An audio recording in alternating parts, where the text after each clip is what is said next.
하나님 아버지, 이 시간에도 불러주시고 세상에 알지도 못하고 가르칠 수도 없는 신령한 하늘의 말씀, 또 삶의 진리를 깨우쳐 주시는 것을 감사합니다.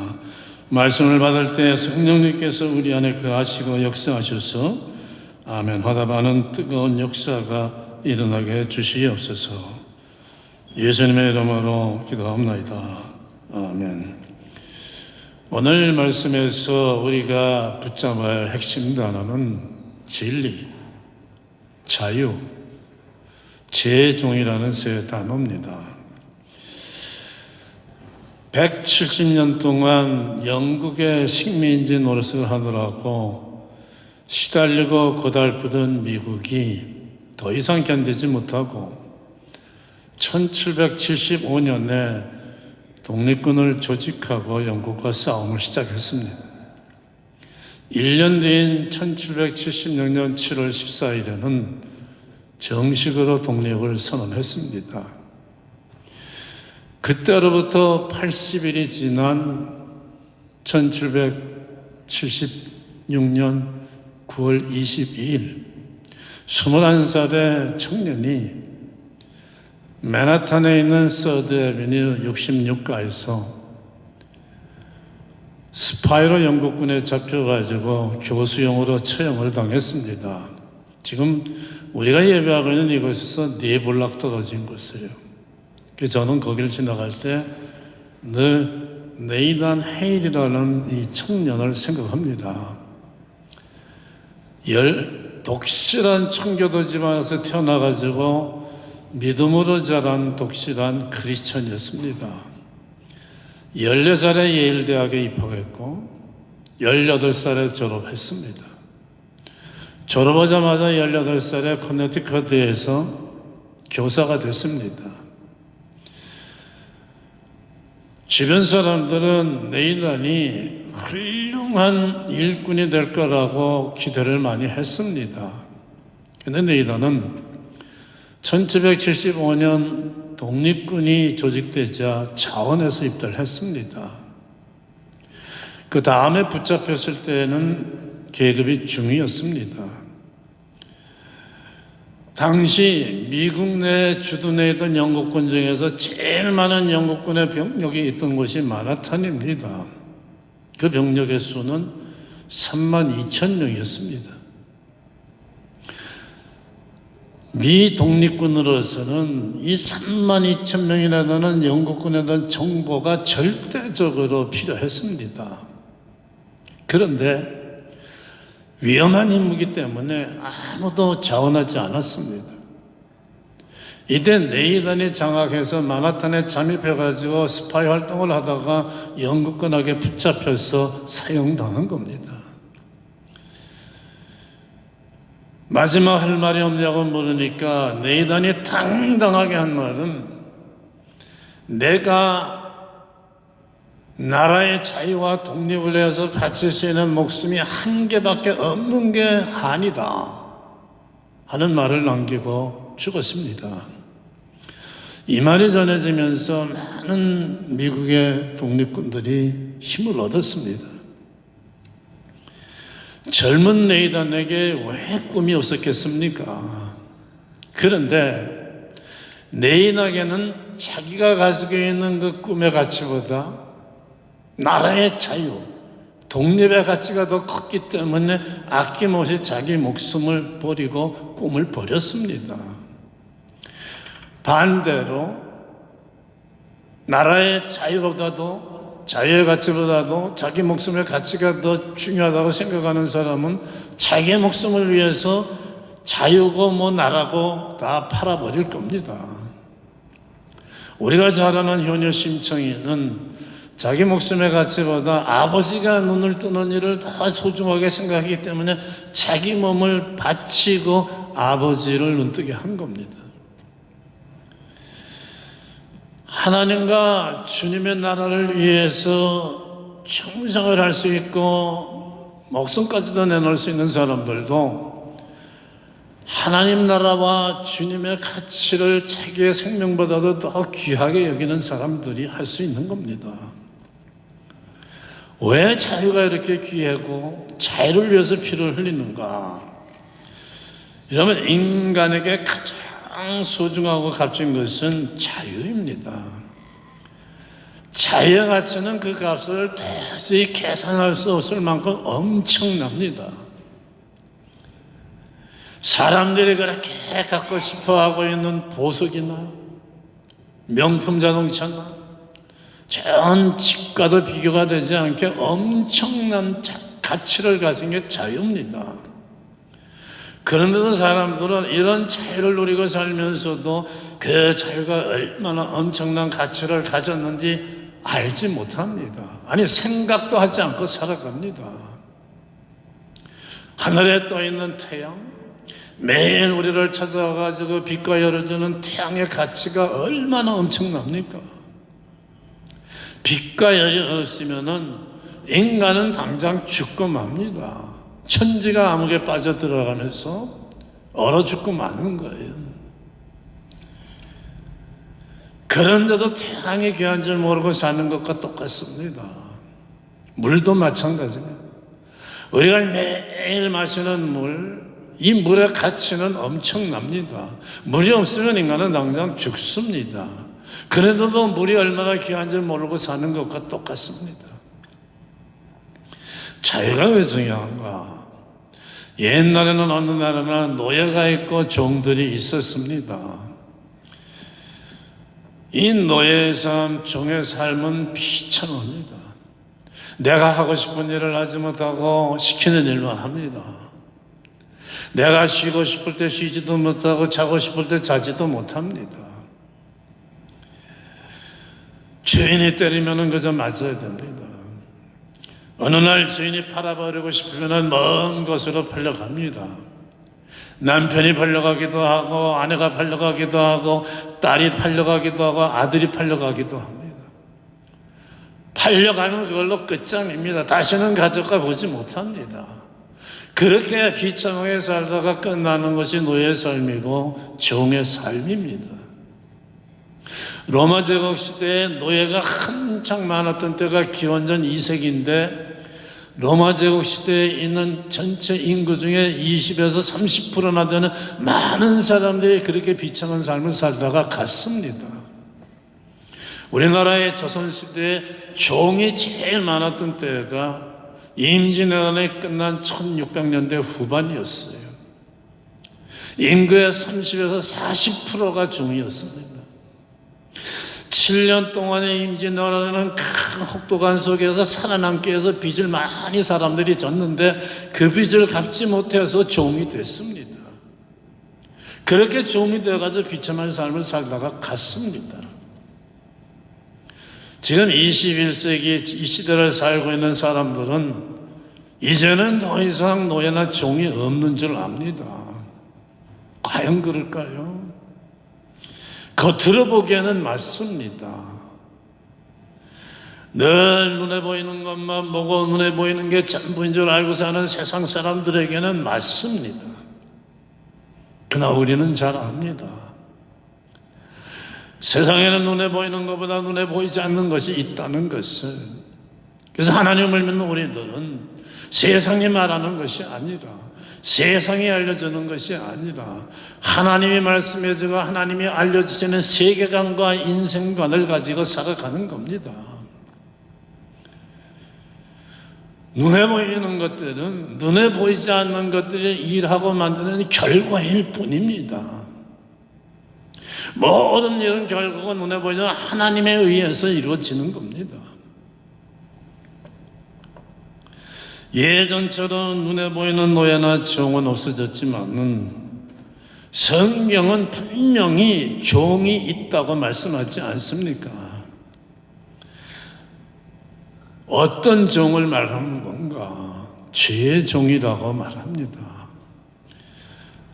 예전처럼 우리 눈에 보이는 노예나 종은 없어졌지만은 여전히 죄의 종이 되어서 비참하고 불행하게 살다가 끝나는 인생들이 얼마나 많습니까? 왜? 죄의 성분은 악입니다. 죄가 시키는 일은 거짓말이고 남을 미워하는 일이고 시기하는 일이고 뺏는 일이고 싸우고 다투는 일이에요. 그래서 세상이 험하고 인생이 힘들고 고달픈 겁니다. 그러나 이걸 깨닫고 죄로부터 자유함을 얻어서 하나님이 인도하시는 은혜롭고 복된 삶을 살아가는 사람들도 있습니다. 조선의 제6대 임금은 단종입니다. 어린 나이 10살에 왕이 됐습니다. 그런데 왕이 되고 싶어하는 삼촌 수양대군이 어린 조카를 죽이고 7대 왕이 됐습니다. 왕이 된 수양대군 세조는 소원하던 그 왕이 됐지만은 불행한 삶을 살았습니다. 어느 날 꿈에 단종의 어머니, 자기의 형수죠, 꿈에 나타나가지고 세조가 얼마나 무서웠는지 등을 지고 들어놓았는데 단종의 어머니가 더러운 놈 하면서 등에다가 침을 뱉었다고 합니다. 꿈인데도 그 자리에 종기가 생기고 온몸에 퍼지는 피부병 때문에 세조는 평생을 피부병으로 고생하고 살았습니다. 피부병으로 고생했을 뿐 아니라 조카를 죽였다는 그 양심의 가책과 괴로움 때문에 평생을 힘들게 살다가 갔습니다. 여러분, 세상에는 법을 어기고 깨뜨려가면서 수단 방법을 거의지 않고 많은 채무를 쌓아놓은 사람들이 있습니다. 권력을 잡은 사람들도 있습니다. 그런데 그 중에 많은 사람들이 불안과 걱정과 근심 속에 괴로워하며 삽니다. 거짓된, 잘못된, 죄가 시키는 대로 쌓아놓은 것들은 그렇게 됩니다. 그런데 베드로나 사도바울 같은 하나님의 일꾼들 보세요. 사슬에 묶여서 감옥에 갇혀 있지만 여전히 기뻐하고 감사하며 찬양하고 평안하게 잠을 잡니다. 반대로 사도 바울을 감옥에 넣었던 네로 황제는 그런 막강한 권세를 가졌지만은 몸은 편한데도 늘 불안에 쫓깁니다.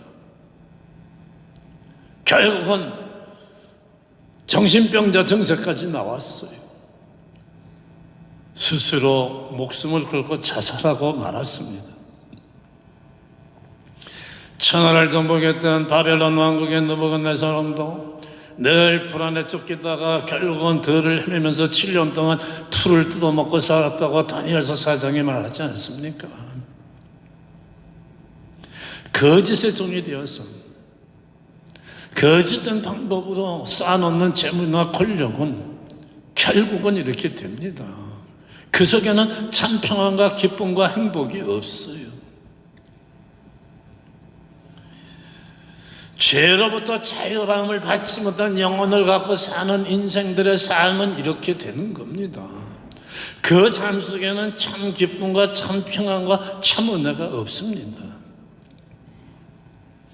이렇게 불행하게 살면서도 이런 사람들은 왜 내가 이런 불행한 삶을 사는지 그 원인을 알지 못하고 살다가 갑니다. 죄로부터 자유함을 받지 못하는 인생이 비참하고 불행하고 고통스러운데 그걸 모르는 거예요. 왜? 그걸 알게 해주는 것은 하나님 말씀밖에 없습니다. 오늘 32절 말씀대로 이걸 깨닫게 해주면 오직 진리뿐인데, 진리는 하나님 말씀뿐인데 하나님을 믿지 않으니까 하나님의 말씀으로 깨달음을 얻지 못하는 겁니다. 사람은 원래는 죄와는 관계없는 삶을 살도록 하나님께서 창조해 주셨습니다. 그래서 에덴 동산에서 살았던 최초의 인간 아담과 하와는 자유롭게 살았습니다. 억지로 강제로가 아니고 자유스러운 자기 마음에서 내리는 결정으로 하나님을 영광되게 하고 하나님의 말씀을 따르며 살았었습니다. 물론 하나님은 억지로 강제로 그렇게 하게 하실 수가 있습니다. 그러나 하나님은 그런 독재자가 아니세요. 아들 녀석은 아버지 어머니에게 용돈 줄 마음이 전혀 없는데 아버지 어머니는 아들에게 월급을 달면 우리 용돈 얼마를 언제까지 가져와라 시켜놓고 그걸 가져오면은 그걸 기뻐하는 부모가 없듯이 아들이 마음에서 우러나와서 가져올 때 기뻐하듯이 우리 하나님도 강제로 억지로 시켜서 할 때 기뻐하시는 하나님이 아니고 우리 마음에서 스스로 우러나와서 그렇게 할 때 기뻐하시는 하나님이 있어요. 여러분, 헌금 생활도 그런 겁니다. 11조 해야 된다, 뭐 해야 한다, 그게 아니죠. 하나님의 사랑과 은혜를 깨닫고 감사하는 마음에서 우러나서 할 때 이루어지는 게 헌금 생활이에요. 고린도후서 9장 7절이 분명히 말씀하지 않습니까? 하나님은 마음에서 우러나가지고 즐겨내는 것을 기뻐하신다고. 하나님은 이렇게 이런 마음으로 할 때 기뻐하신 하나님이십니다. 그런데 아담과 하와는 자기들에게 주어진 그 자유를 잘못 사용했습니다. 선악과를 먹으면 하나님처럼 된다고 꼬이는 사탄의 그 달콤한 말에 넘어가가지고 하나님처럼 되고 싶어서 먹지 말아야 될 선악과를 그만 먹고 그때부터 죄의 종이 된 겁니다. 이런 범죄 조직, 범죄 세계가 그렇지 않습니까? 처음에는 천사의 모습으로 와서 달콤한 소리로 꼬이죠. 근데 한 번만 죄를 지면 그 다음부터는 어떻게 돼요? 빠져나오지 못합니다. 범죄 세계가 범죄 조직이 시키는 대로 할 수밖에 없어요. 점점 범죄하게 되는 겁니다. 종은 시키는 대로만 하는 거예요. 아담과 하와가 죄를 지음부터 인간은 죄의 종이 되었습니다. 이때부터 하나님이 주신 고귀한 성품과 인격을 상실하고 생각하는 일, 행하는 일들이 악하게 됐습니다. 죄는 거짓말을 하게 합니다.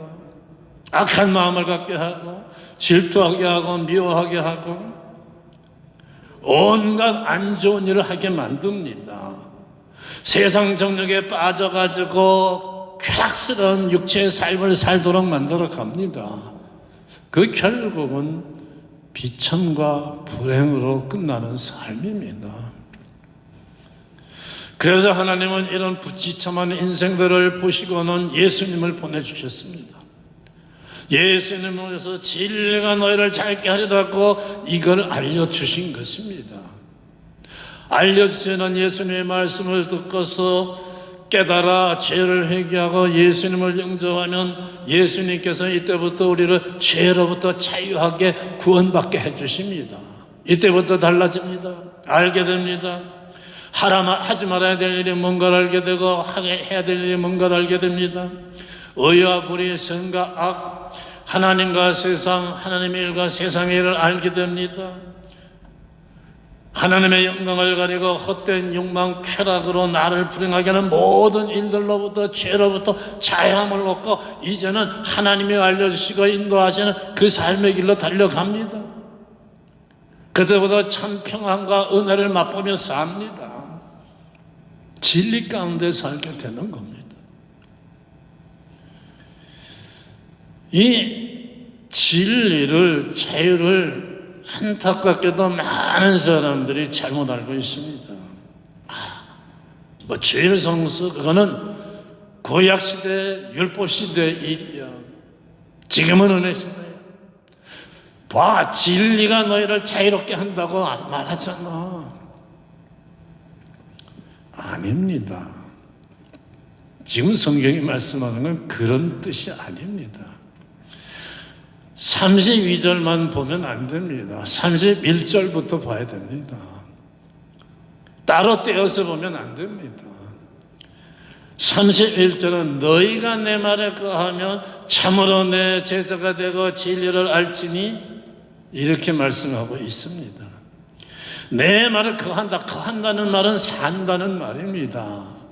내 말에 거한다는 내 말씀, 하나님의 말씀대로 산다는 말입니다. 이게 진리인 거예요. 주님이 말씀하시는 그리스도인의 진정한 자유는 내가 하고 싶은 모든 걸 내 마음대로 하고 즐기고 쾌락된 삶을 살라는 그런 자유, 그런 진리가 아닙니다. 자유할 것으로부터는 자유하고 지키고 섬겨야 할 것은 지키고 섬기고 살라는 말이에요. 에밀 브루노라고 하는 신학자는 인간은 자유롭다. 그러나 이 자유는 하나님과 연결될 때 비로소 진정한 자유가 되고 그 빛과 가치를 발휘하게 된다 말했습니다. 하나님과 연결되게 할 때 비로소 해야 될 일과 하지 말아야 될 일을 알게 되는 거예요. 그래서 내가 하면은 불행하게 될 일, 그래서 하지 말아야 될 일로부터 자유함을 얻게 되는 거예요. 깨달으니까. 하나님과 연결해서 하나님이 알려주시니까. 그리고 해야 될 일을 알게 되니까. 자유는 원래부터 최고 가치 있는 일을 하는데 쓰여지게 돼 있었고, 그걸 하나님의 말씀이 알려주시는 겁니다. 아담과 하와는 이걸 잘못 사용한 거예요. 하나님의 말씀에 비춰가지고 결정을 한 게 아니었어요. 반대로 하지 않았습니까? 어떤 사람은 말합니다. 예수님 믿고 교회 다니면 하라는 것도 많고 하지 말라는 것도 많은데 내 마음대로 하지 못하는데 자유도 없는 인생인데 무슨 재미로 사냐고 합니다. 여러분, 주님이 피를 흘리시고 우리에게 주신 자유는 우리의 육체가 마음대로 세상 쾌락을 즐기라고 주신 자유가 아니에요. 참 기쁨과 참 행복이 무엇인지 알게 하고 그 길로 가라고 이런 일을 해야 된다고 알려주시는 거예요. 행복하게 하는 일을 가지고 불행하게 하는 일을 알려주시는 겁니다. 하라고 하시는 것도 그렇게 해야 복되게 되니까 우리를 사랑해서 하라고 하고, 하지 말라고 하는 것도 하지 말아야 우리가 복되게 되니까 하지 말라고 하시는 사랑의 말씀입니다. 부모가 자식에게 하라고 하는 거 하지 말라고 하는 게 다 잘 들어가는 말 아니겠습니까? 여러분, 부산에 가서 즐거운 시간을 가지려고 여행 계획을 세우고 출발을 합니다. 어떻게 가야 돼요? 운전하러 간다면 경부고속도로를 따라가야 됩니다. 그러면 어떻게 돼요? 내가 원했던 진짜 즐거움은 부산에 도착해서부터 맛을 보게 되지만 부산까지 가는 동안에도 여행은 즐거울 수 있지 않습니까? 가면서 아름다운 경치도 봅니다. 이런 일 저런 일을 봅니다. 휴게소에 들려서 이것저것 맛있는 것도 먹고 갑니다. 친구들과 대화도 하고 갑니다. 즐거운 거예요. 가는 길도. 경부고속도로를 따라가야 돼요. 근데 여기서 엑시트를 다른 길을 하면 어떻게 됩니까? 길을 잃어버리고 고생하죠. 사고를 당할 수도 있습니다. 잃어버린 길을 되돌려서 다시 고속도로 안에 들어올 때까지는 고생하는 겁니다. 인생이 그런 거예요. 말씀대로 산다는 게 그런 삶입니다. 하나님의 말씀대로 살면은 진짜 본덩어리의 삶은 목적지인 천국에 가서 맛보지만은 천국에 가는 때까지도 이 세상 사는 동안에도 하나님의 말씀대로 살 때 하나님이 주시는 기쁨과 은혜의 맛을 보고 살다가 가는 거예요. 그러므로 천국에 갈 때까지는 하나님의 말씀, 하나님이 주시는 GPS를 따라가야 됩니다. 그거 안 따라가면 고속도로에서 잘못 낚싯대에서 고생하듯이 고생하는 거예요.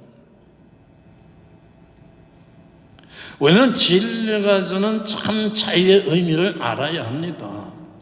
진리는 하나님의 말씀이에요. 무엇이 할 만한 일이고 무엇이 하지 말아야 될 일인가를 가르쳐 주시는 주님의 말씀만이 진리입니다. 해야 할 일, 가치 있는 일을 하면서 가치 없는 모든 일들로부터, 악한 일로부터 자유하라고 주시는 하나님의 말씀이 진리고, 우리가 붙들고 천국까지 달려가야 우리의 인생 GPS입니다. 세상에 하는 말에 속으면 안 돼요. 거기에 끌려가면 안 됩니다. 그래서 장로교 창세자인 칼빈 목사님은 이렇게 말했습니다. 참 자유라는 것은 당연히 해야 할 것을 할 수 있으며 당연히 하지 말아야 될 일을 안 할 수 있게 되는 게 참 자유함을 얻은 거라고. 우리가 이런 삶을 살 때 하나님은 이걸 보시고 기뻐하십니다. 영광을 받으십니다. 그리고 우리의 인생은 하나님이 인도해서 최고의 인생길로 달려가게 됩니다. 우리를 십자가 달려 피 흘리시며 죄에서 자유케 해주신 것은 주님이세요. 그 일은 주님이 해주신 것입니다. 왜? 우리 힘으로는 사단의 권세를, 죄의 권세를 이기지 못하니까. 이건 주님이 해주셨습니다. 그러니까 주님이 피 흘려서 우리에게 준 자유를 지키는 일은 우리가 해야 되는 일이에요. 주님이 피 흘려서 주신 자유를 잃어버리면 우리는 다시 죄의 종로로 살아가면서 주님의 흘리신 피를 헛되게 하는 것입니다.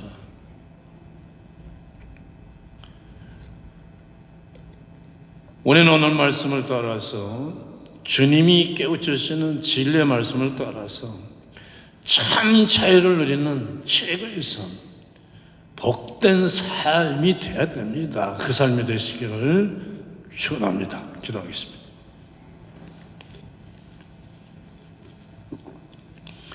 하나님 아버지 감사합니다. 인생이 어떻게 시작돼서 어느 길로 어떻게 달려가야 되는지 진정으로 복된 삶이 되고 결국은 천국에 가서 영원히 아름다운 삶을 살게 된다는 것을 가르쳐 주시고 깨닫게 해주시고 붙들게까지 해주신 것을 감사합니다. 아버지요, 말씀대로 남은 생활 끝까지 주님 앞에 갈 때까지 말씀 안에 거하는, 그래서 죄로부터 자유함을 얻은 진리의 종이 되게 해 주시옵소서. 예수님의 이름으로 기도합니다. 아멘.